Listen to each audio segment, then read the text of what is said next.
Wale wanijui kwa majina, mimi naitwa George Theuri. Nimetoka mtaa inaitwa Embakasi West.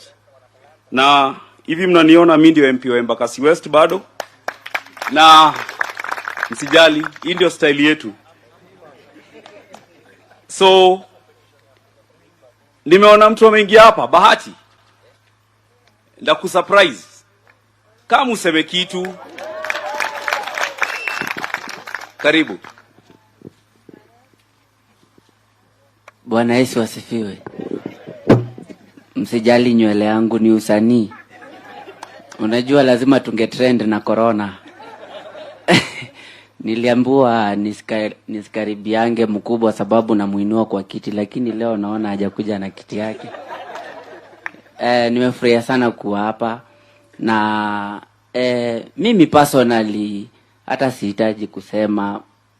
Millicent anajua kazi nilifanya last time. Nilifanya over 555 stops in the country. Nilikuwa naimba hadi mate inaisha na niko ready 2022 bado.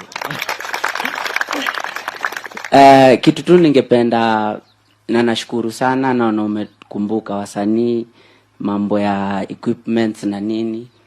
Mtaani kuna talents kibao sana. Na manze, yani ningependa wasanii wakumbukwe zaidi.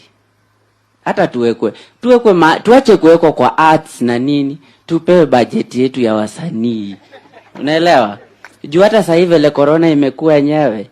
Bila muziki watu wangeboeka kwa nyumba. Lakini si unaona tumejaribu.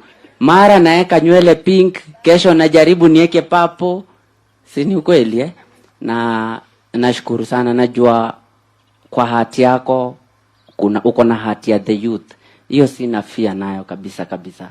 Na endelea hivyo na ukumbuke wasanii, weka tu competition nini, tukue busy, ndio pia tusirudi kwa drugs na crime. Si ndio? Asante sana. Asante sana Bahati.